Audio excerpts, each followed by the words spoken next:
வந்து ஆஷாட அமாவாசை இன்றைக்கி வந்து பிறக்குது.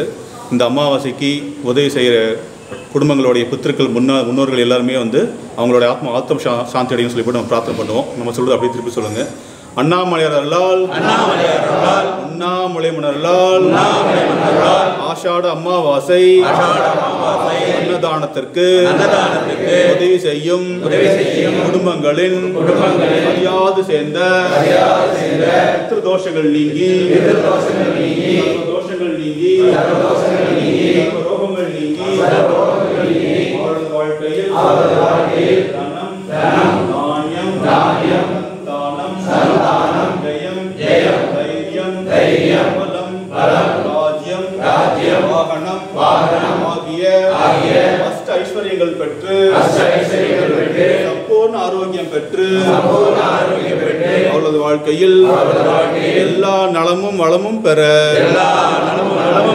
எல்லாம் வல்ல அருணாச்சலேஸ்வரரையும் பித்ரு தேவதைகளையும் பிரார்த்திப்போம். ஓம் ஹம் பார்வதி பதையே மலையும் அண்ணா போற்றி. தென்னாடுடைய சிவனே போற்றி. ஏகம்பத்துரை எந்தாய் போற்றி. காவாய் கனக சிறலே போற்றி.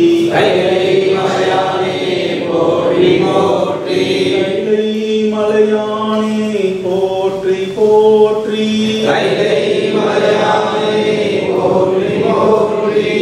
ஊழியர் தோன் வெப்பொழித்த புகழியர் தோன்.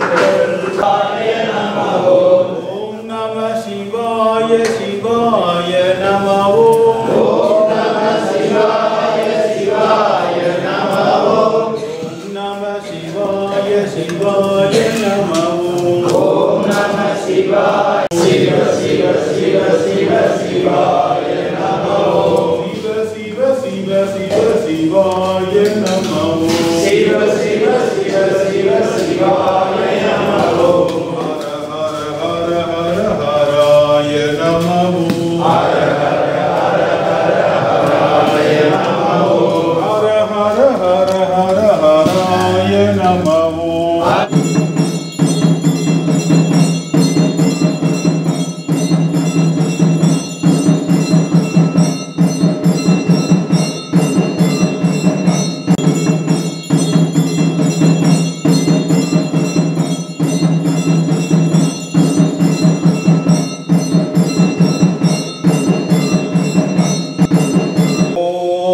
பார்வதி பதையே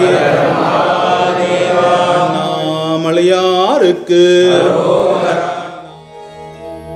ஓம் பித்ருகணாய வித்மஹே ஜகத்தாரிணி தீமஹி தன்னோ பித்ரு பிரச்சோதயாத். ஓம் பித்ருகணாய வித்மஹே जगत्धारिणी धीमहि तन्नो पितृ प्रचोदयात्. ओम पितृगणाय विद्महे जगत्धारिणी धीमहि तन्नो पितृ प्रचोदयात्. ओम पितृगणाय विद्महे जगत्धारिणी धीमहि तन्नो पितृ प्रचोदयात्. ओम पितृगणाय विद्महे जगत्धारिणी धीमहि तन्नो पितृ प्रचोदयात्.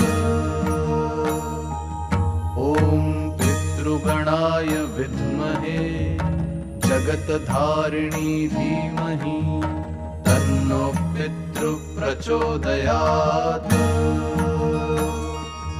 ओम पितृगणाय विद्महे जगत्धारिणी धीमहि तन्नो पितृ प्रचोदयात्. ओम पितृगणाय विद्महे जगतधारिणी धीमहि तन्नो पितृ प्रचोदयात्।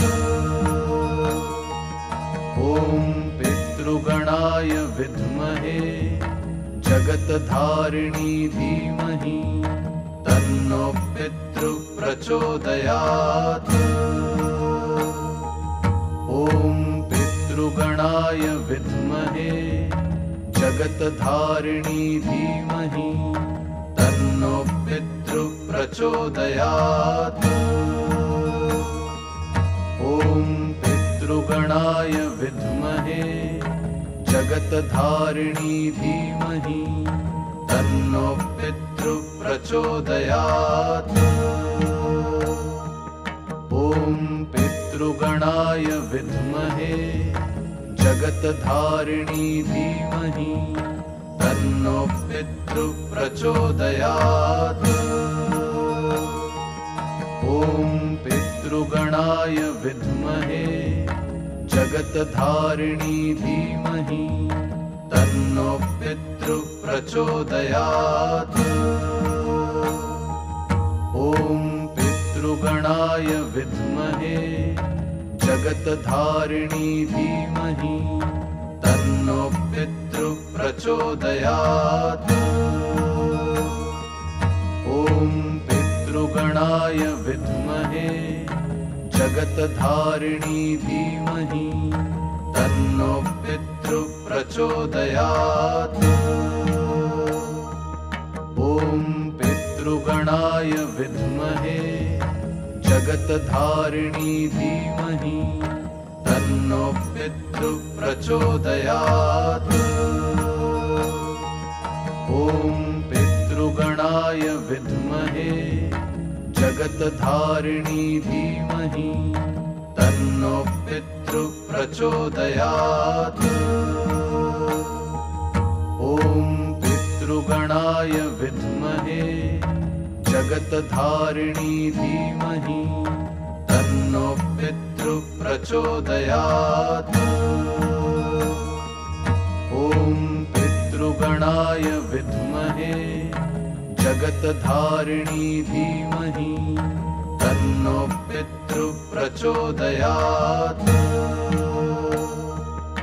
ॐ पितृगणाय विद्महे जगतधारिणी धीमहि तन्नो पितृ प्रचोदयात्।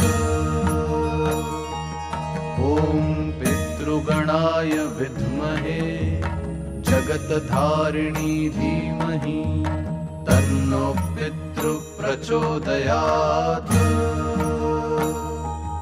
ॐ पितृगणाय विद्महे जगतधारिणी धीमहि तन्नो पितृ प्रचोदयात्। ॐ पितृगणाय विद्महे जगतधारिणी धीमहि तन्नो पितृ प्रचोदयात्। ॐ पितृगणाय विद्महे जगतधारिणी धीमहि तन्नो पितृ प्रचोदयात्। ॐ पितृगणाय विद्महे जगतधारिणी धीमहि तन्नो पितृ प्रचोदयात्। ॐ पितृगणाय विद्महे जगतधारिणी धीमहि तन्नो पितृ प्रचोदयात्। ॐ पितृगणाय विद्महे जगतधारिणी धीमहि तन्नो पितृ प्रचोदयात्। ॐ पितृगणाय विद्महे जगतधारिणी धीमहि तन्नो पितृ प्रचोदयात्।